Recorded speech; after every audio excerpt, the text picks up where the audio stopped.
Olá, boa noite. Começa agora o Jornal da Justiça desta quinta-feira, 24 de dezembro. Em um ano desafiador para todo mundo, o Supremo Tribunal Federal inovou e apresentou resultados surpreendentes. Chegou ao menor volume de processos no acervo dos últimos 25 anos e proferiu quase 100 mil decisões. Esse é um dos destaques desta edição e você confere também. Conselho Nacional de Justiça contabiliza mais de 60 mil casos de Covid-19 em presídios do país. Poder Judiciário investe em centros de inteligência para mapear demandas repetitivas e buscar soluções para milhares de casos semelhantes em tramitação nos tribunais.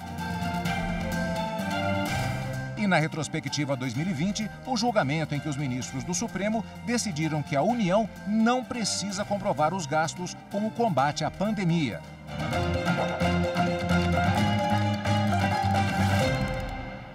Em um ano atípico, o Supremo Tribunal Federal inovou o seu modelo de gestão, reagiu às adversidades e teve um papel central na resolução de conflitos relativos à pandemia. Por meio virtual, julgou milhares de processos. Em 2020, foram quase 100 mil decisões. Mudanças administrativas, regimentais, especialmente na área de tecnologia. Elas foram criadas para permitir os julgamentos remotos, nas turmas e no plenário do STF, assim como a participação dos advogados nos processos, por videoconferência. Com as ferramentas, houve aumento da produtividade. Já o acervo atual do Supremo é de cerca de 26 mil processos, o menor dos últimos 25 anos. Em 2020, foram mais de 99 mil decisões, dentre elas mais de 80 mil monocráticas e 18 mil colegiadas, distribuídas entre as turmas e o plenário. Os números estão disponíveis no portal do STF. A pandemia impulsionou a transformação digital que estava em curso no Poder Judiciário. Na última sessão plenária do ano, o presidente do STF e do Conselho Nacional de Justiça, ministro Luiz Fux, já havia destacado que os avanços administrativos, institucionais, especialmente os tecnológicos, levarão o STF a ser a primeira corte 100% digital do mundo. O Brasil superou a marca de 60 mil casos de Covid-19 em presídios. Os dados são contabilizados pelo Conselho Nacional de Justiça. No sistema prisional foram identificados quase 42 mil casos entre presos e 12,8 mil entre servidores. Foram registradas 222 mortes. Já no sistema socioeducativo, a conta é inversa, 4 vezes mais entre os servidores que adolescentes. 25 pessoas que trabalham no sistema socioeducativo no Brasil perderam a vida por conta da Covid-19. Os grupos de monitoramento informaram que foram realizados 171.293 testes em pessoas presas e 56.273 em servidores. Em estabelecimento de esfera federal, foram 102 testes para pessoas presas e 277 entre os servidores. Os dados são do Departamento de Fiscalização e Monitoramento do Sistema Carcerário e do Sistema de Execução de Medidas Socioeducativas do Conselho Nacional de Justiça. A próxima edição do Boletim de Contágios e Óbitos será divulgada no dia 13 de janeiro. O plenário virtual do Supremo Tribunal Federal manteve a vigência de decreto que permite alienações que impliquem a perda de controle acionário por parte do Estado, de empresas públicas e de sociedades de economia mista.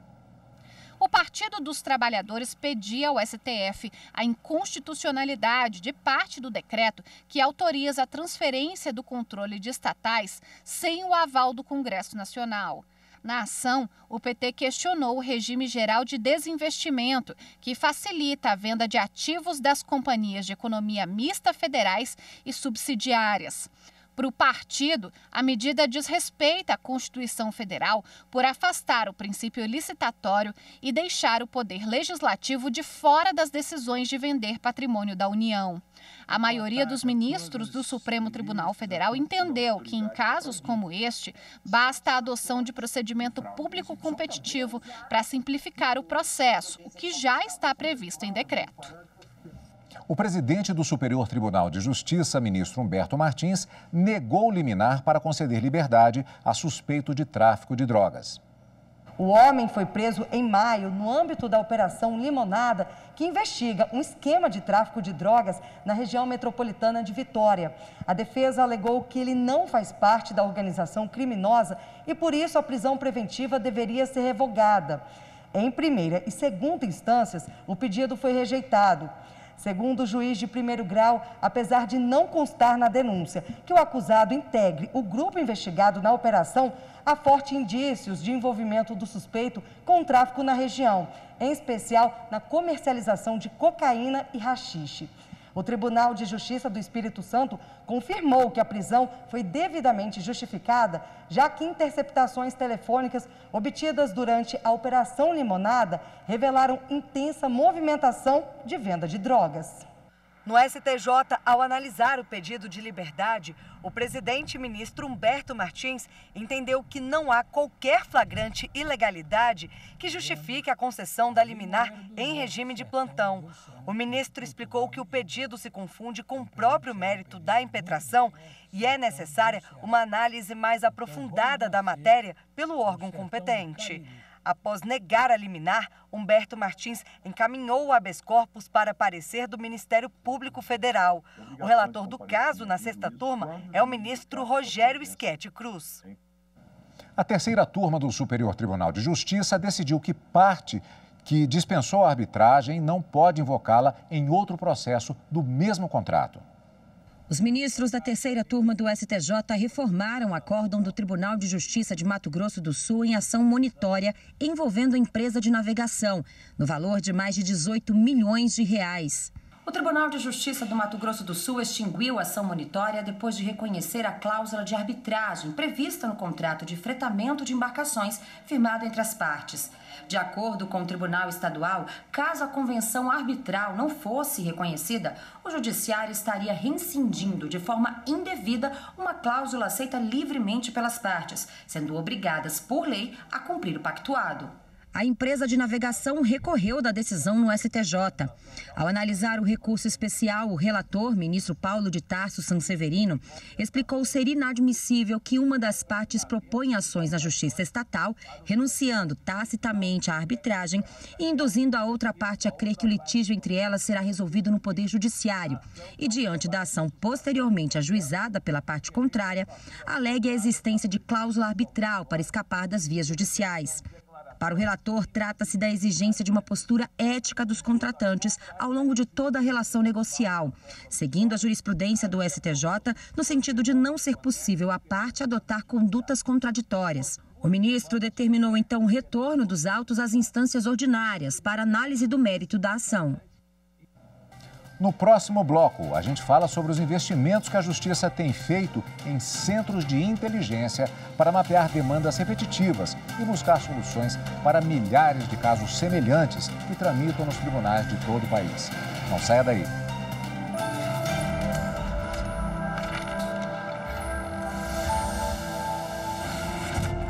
A Constituição de 1988 ela é um avanço significativo na história brasileira, porque nós viemos de uma ditadura e a Constituição ela trouxe uma nova ordem jurídica, uma ordem baseada no direito, uma ordem democrática. Aliás, toda democracia deve ser baseada no direito.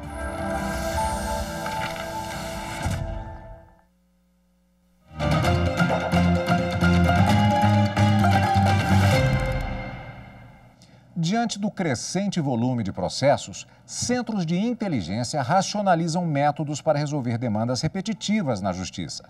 Essas demandas são aquelas com o mesmo tema e a solução pelos tribunais superiores ou pelos próprios tribunais locais pode ser utilizada para todos. Mais de 30 milhões de novos processos foram ajuizados em todo o Brasil no ano passado, segundo dados do Conselho Nacional de Justiça. E diante da pandemia do novo coronavírus, a expectativa é que esse índice seja ainda maior neste ano de 2020. O número se torna ainda mais expressivo quando somado a aproximadamente 77 milhões de processos que estão em tramitação no sistema judiciário brasileiro. O interessante é que, diante dessa imensa demanda, muitas são repetitivas, ou seja, são sobre o mesmo tema, como conflitos com empresas prestadoras de serviço, questões trabalhistas e até partilha de bens. E é aí que pode estar o segredo para dar mais celeridade no trâmite desses processos e ainda segurança jurídica, quando o mesmo entendimento é aplicado em outras ações com o mesmo tema. A demanda é reconhecida como repetitiva só quando chega em instância superior. Por isso, a Justiça tem investido em centros de inteligência para mapear as grandes demandas repetitivas que tramitam em todo o Brasil e assim buscar soluções para milhares de casos semelhantes. O trabalho vem sendo feito desde 2017, mas agora está ainda mais eficiente com o reforço da tecnologia. Cuja função principal é proporcionar ou pensar em soluções ou demandas de caráter nacional. Ou então aquelas, por exemplo, que envolvam mais de um segmento de justiça, como, por exemplo, a Justiça do Trabalho, a Justiça Estadual, ou Justiça Federal e Justiça Estadual.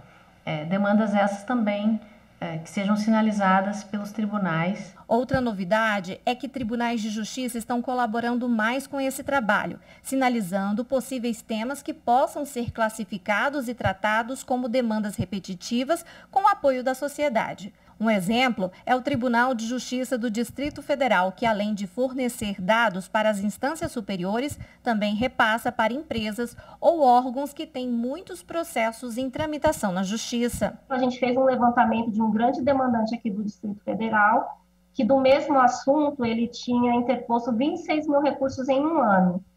O índice sobre o mesmo tema. E ele era recorrente.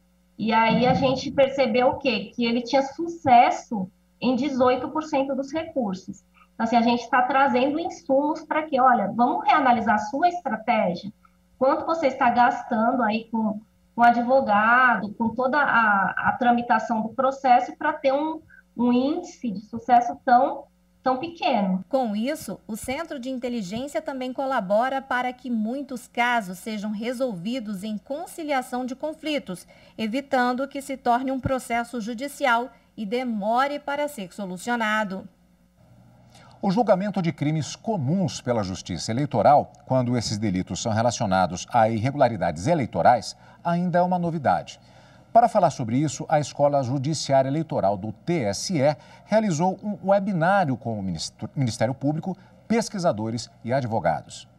O webinário Competências Penais na Justiça Eleitoral contou com a participação da procuradora Cibele Benevides, do procurador Ademar Borges e do advogado Antônio Carlos de Almeida Castro, o Cacai, com a mediação da vice-diretora da Escola Judiciária Eleitoral do TSE, Caroline Lacerda. O evento foi realizado por videoconferência. A representante do Ministério Público foi a primeira a ter a palavra e lembrou que a mudança na competência da Justiça Eleitoral para julgar os crimes conexos a delitos eleitorais foi determinada após julgamento do Supremo Tribunal Federal. O que vemos é que a decisão do Supremo, ela determina que a Justiça Eleitoral se manifeste, mas deixa bem claro, pelo menos as consequências, as remessas posteriores, que se a alegação de crime eleitoral por meio da defesa, sem que haja imputação na denúncia, ou sequer investigação no inquérito acerca desse crime, não gera competência da Justiça Eleitoral. Para Ademar Borges, a competência da Justiça Eleitoral não deve ser automática, e sim obedecer a alguns critérios. A afirmação do juízo competente para processar as investigações depende da análise de todo o conjunto probatório reunido até o momento da declinação da competência. O segundo parâmetro, na fase de investigação, não cabe ao tribunal selecionar, a partir da análise mais aprofundada do acervo probatório, os fatos que ele considera mais relevantes. O terceiro critério, se deve prestigiar, nesse momento, o princípio da aparência. Um quarto parâmetro é o de que a eventual qualificação jurídica constante de requerimentos dos órgãos de persecução não determina definitivamente a competência. Já Cacai mostrou preocupação com a repercussão da medida na estrutura do judiciário brasileiro. Acho que realmente, embora difícil, porque acho que a decisão foi correta, a justiça especializada tem que essa força atrativa, é assim que se lê, pelo menos é assim que eu leio. A íntegra do webinário Competências Penais na Justiça Eleitoral está disponível no canal da Justiça Eleitoral no YouTube. E no próximo bloco tem a retrospectiva 2020. A gente mostra o julgamento em que os ministros decidiram que a União não precisa comprovar os gastos com o combate à pandemia. É num instante.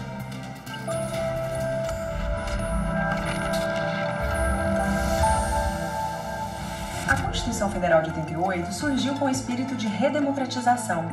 Ao lado dos direitos fundamentais, o Constituinte deu especial atenção à estruturação da administração pública e suas atividades. Definir contornos íntegros para a atuação da administração pública é projeto institucional ininterrupto, e a Constituição Federal Brasileira é um forte pilar nesse importante propósito. Seus 32 anos merecem ser celebrados.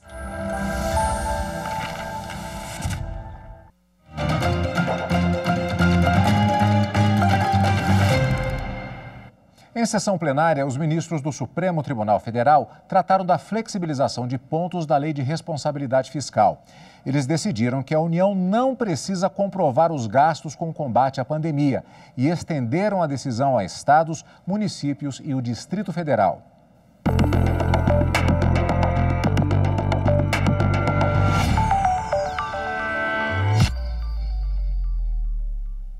O ministro Alexandre de Moraes atendeu o pedido de medida cautelar em ação direta de inconstitucionalidade do presidente da República, que permite ao governo aumentar os gastos com os programas de combate ao novo coronavírus sem precisar justificar nem explicar a origem do investimento. A Advocacia Geral da União invocou o direito à saúde e à vida acima de quaisquer outros. O advogado-geral da União, José Levi Júnior, sustentou os argumentos e fez questão de agradecer a concessão da medida cautelar pelo ministro Alexandre de Moraes.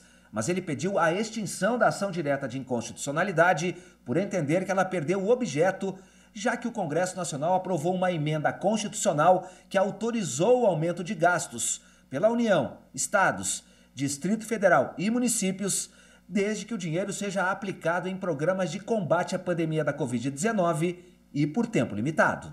O ministro relator destacou ter concedido a liminar com base nos princípios da razoabilidade, da dignidade da pessoa humana, da saúde e da vida, mas entendeu que após a promulgação da emenda constitucional conhecida como PEC da Guerra, que flexibilizou as regras de controle de gastos, a ação perdeu o objeto e votou por referendar a liminar e extinguir a ação.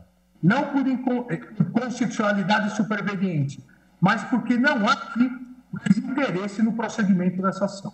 O ministro Edson Fachin acompanhou o relator e referendou a medida cautelar, mas divergiu quanto à extinção da ação, por entender que ela não trataria dos gastos estaduais e municipais. Já o ministro Marco Aurélio votou pela extinção da ação direta de inconstitucionalidade, mas divergiu sobre a concessão da medida cautelar. Os votos que se seguiram acompanharam na integralidade o voto do ministro relator Alexandre de Moraes. Com isso, por maioria, os ministros referendaram a liminar que autorizou o governo a elevar os gastos públicos acima dos limites da Lei de Responsabilidade Fiscal durante a pandemia da Covid-19 e também, por maioria, decidiram extinguir a ação direta de inconstitucionalidade por perda de objeto. O Partido Progressista entrou com ação para mudar os prazos eleitorais. Em sessão por videoconferência, o plenário do Supremo Tribunal Federal manteve o calendário, ressaltando que essas mudanças cabem ao Tribunal Superior Eleitoral e ao Congresso Nacional.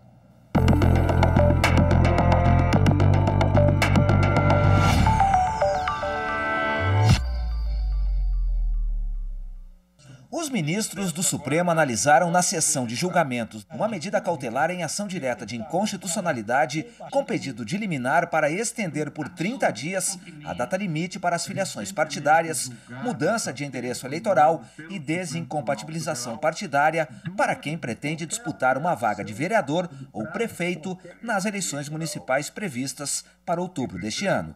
A ministra Rosa Weber negou o pedido à medida cautelar com base no princípio da soberania popular e na previsibilidade das eleições. O advogado da legenda partidária, autora da ação, alegou o impacto na viabilidade da execução dos prazos previstos na lei eleitoral por causa da pandemia da Covid-19. Existe uma razão substantiva que permeia essa ideia de inconstitucionalidade circunstancial, a nosso ver.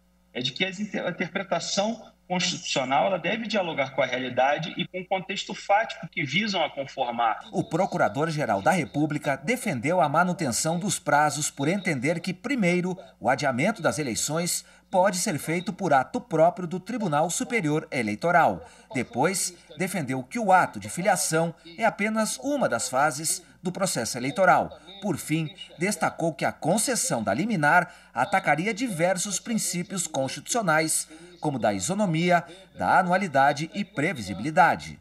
Para preservar o calendário eleitoral, que está adstrito à legalidade e, por sua vez, deve observância ao princípio da anualidade e também à isonomia. A isonomia que aqui não desafiou sequer um dos outros 34 partidos políticos autorizados a ter funcionamento. A relatora, ministra Rosa Weber, manteve a decisão. Negou a liminar por entender que o pedido não se adequa ao Estado democrático de direito e lembrou que a construção da democracia nem sempre se dá em condições adequadas. Em tempos de incerteza, a preservação dos procedimentos estabelecidos de expressão da vontade popular das instituições conformadoras da democracia, não obstante sua falibilidade, pode ser uma das poucas salvaguardas da normalidade. A democracia, de fato, nunca se realiza sob condições perfeitas. É sempre a democracia possível. É sempre vir a ser, no gerúndio. Na democracia, como na vida, o perfeito é inimigo do bom. 9 ministros acompanharam integralmente o voto da relatora Rosa Weber.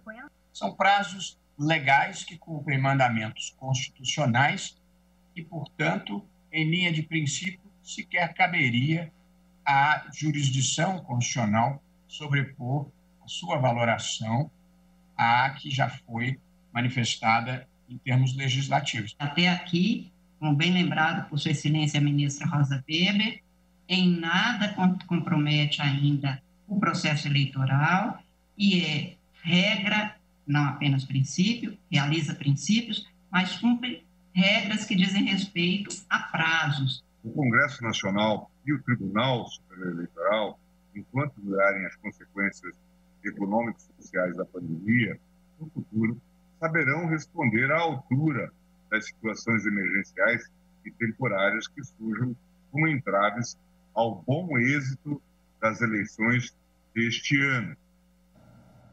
Em maio, por maioria, os ministros do Supremo Tribunal Federal decidiram que atos de agentes públicos durante a pandemia de Covid-19 devem observar critérios técnicos e científicos.